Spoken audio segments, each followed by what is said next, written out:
The wind howled across the Montana plains, sharp as broken glass and cold enough to strip the soul bare. Caleb Ward pulled his coat tight, leaning into the storm as thunder cracked like gunfire overhead. The sky was a cauldron of grey, the land a blur of mud and shadows. He hadn't meant to wander this far north, but work had dried up and hunger drove him west. When the lightning struck close, blinding and white, his horse reared and bolted into the dark. Caleb hit the ground hard. Drenched, aching and alone, he saw a flicker of orange deep in a canyon, a fire. He slid down the rocks, boots slipping in the wet earth, until he found the source, a small cave cut into the red stone, glowing with warmth. Inside sat a woman, her back straight, her eyes steady on the flames. Her hair was braided with feathers, and beads shimmered faintly in the firelight.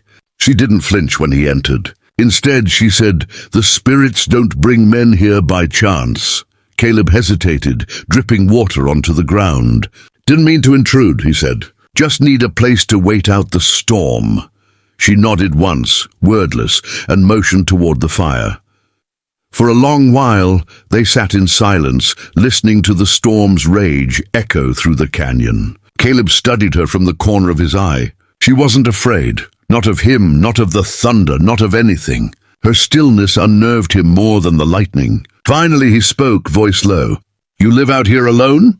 She turned her gaze toward him then, her dark eyes reflecting the flames. "Alone is a word for those who do not listen to the wind," she said.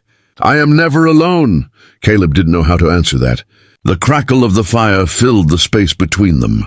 The night deepened, rain fading into mist outside. Caleb unrolled his blanket, careful not to disturb her circle of calm. Every so often he caught her humming, low, rhythmic, almost like a prayer. When she reached into her pouch and tossed herbs into the flames, the fire hissed and flared, a strange shade of blue. The light danced across the walls, casting their shadows in strange, twisting forms. Caleb frowned. "What's that?" he asked. "A gift to the ones who walk between worlds," Asha replied softly. "They are listening tonight." He wanted to laugh it off, but something in her tone made him stop. He leaned back, staring into the shifting fire. Memories rose unbidden.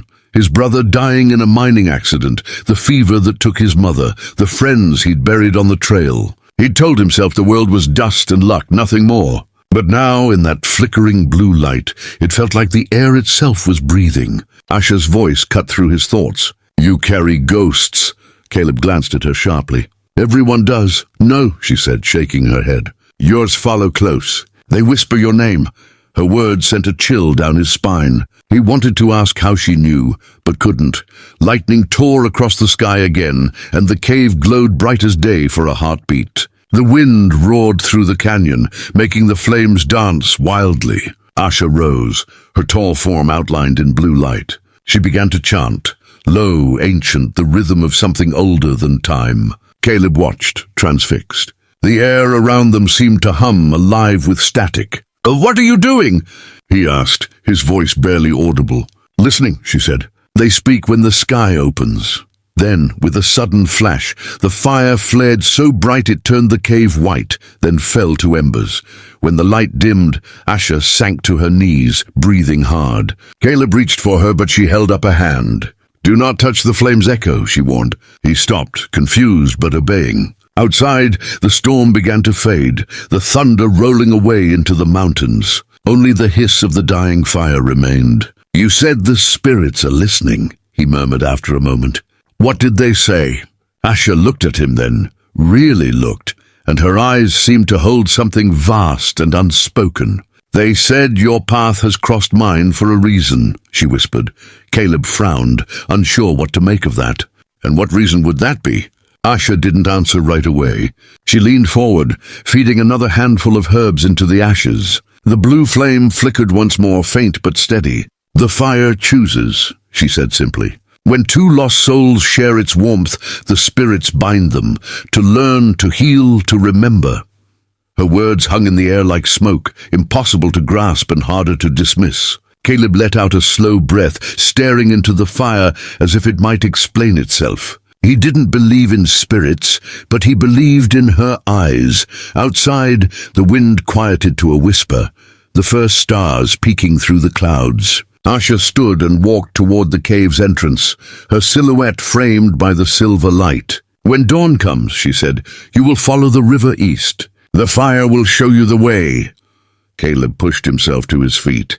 "And you?" She turned slightly, her expression unreadable. "I walk where the spirits guide me." Then she added, with a faint, almost human smile, "And tonight they guided me to you." Caleb felt something tighten in his chest, a strange mix of awe and longing. When the night finally calmed, they sat side by side, the fire a small circle of warmth in the endless dark. Asha began to hum again, softer this time, the melody threading through the canyon like the wind itself. Caleb closed his eyes, listening, letting the rhythm wash over him. He didn't notice when his hand brushed hers, but he felt it, a jolt not of fear, but recognition. Somewhere deep within, a voice he didn't understand whispered the same words Asha had spoken earlier. "The spirits have chosen." Caleb thought it was just thunder. But thunder doesn't echo in your heart.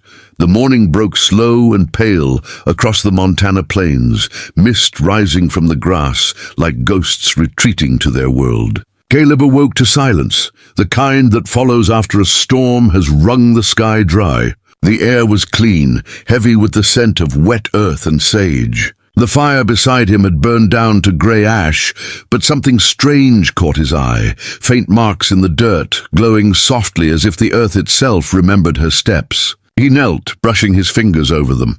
They were warm. For the first time in years, he felt something stir inside him, not fear, not loneliness, but belonging.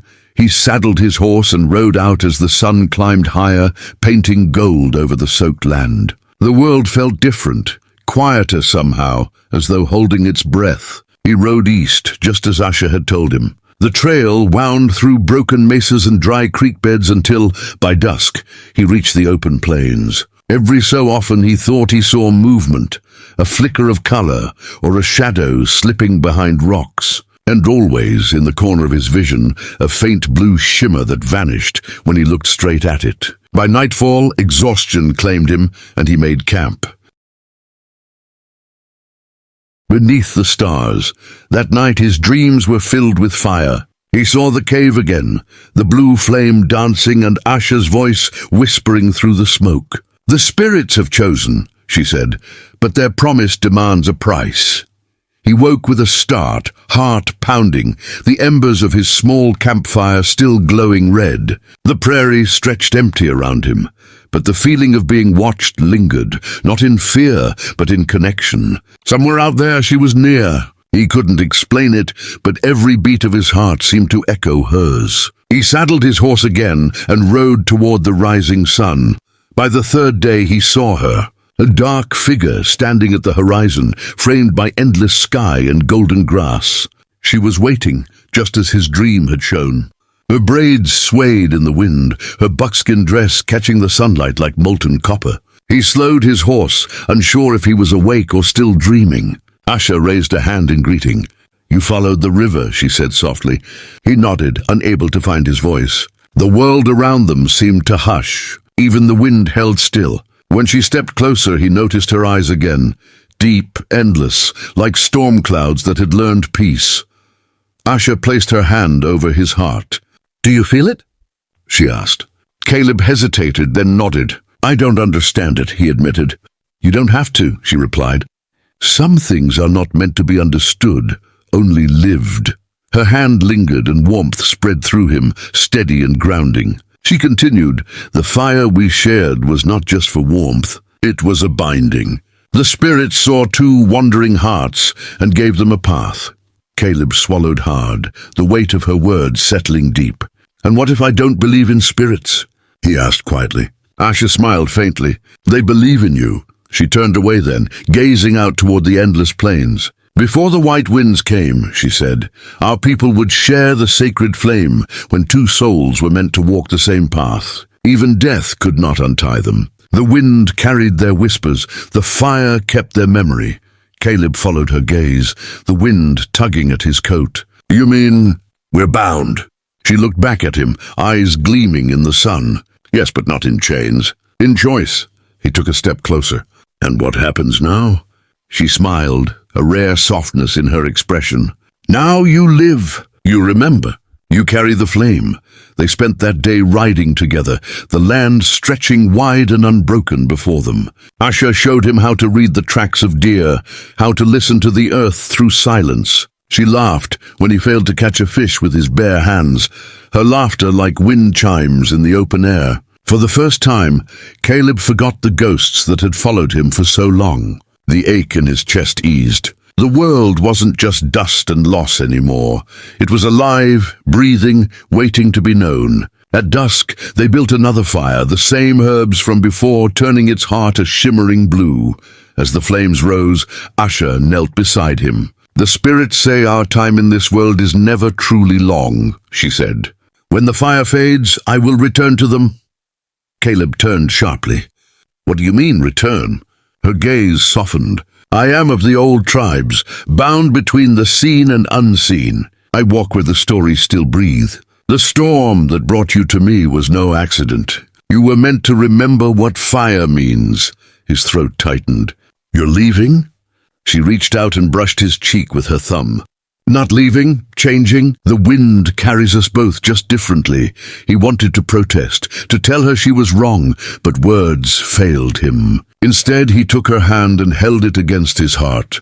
If the spirits bound us, he said, voice rough, then they can't just take you away. Asha smiled sadly. They don't take, they teach. And you will find me wherever the fire burns blue. The wind stirred and sparks rose into the air, swirling around them like tiny stars. Her hair lifted in the breeze, her figure haloed by light. The fire's glow deepened, and for a heartbeat, he thought he saw shapes moving within it, faces, wings, whispers.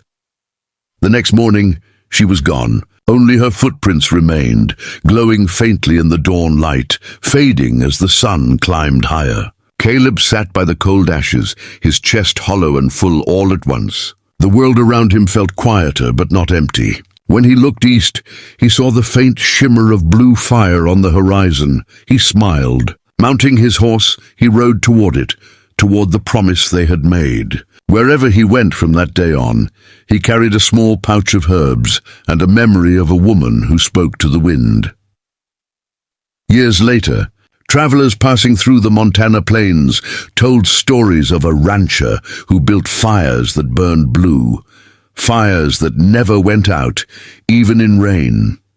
They said he spoke softly to the flames, as if to someone unseen, and sometimes, when the wind was right, they heard two voices in the night, one deep, one gentle, laughing together. Caleb never married, never left the plains, but every time he built a fire, the spirits answered. He had found what most men never did, a love strong enough to outlast the storm, bound by flame and carried forever by the wind.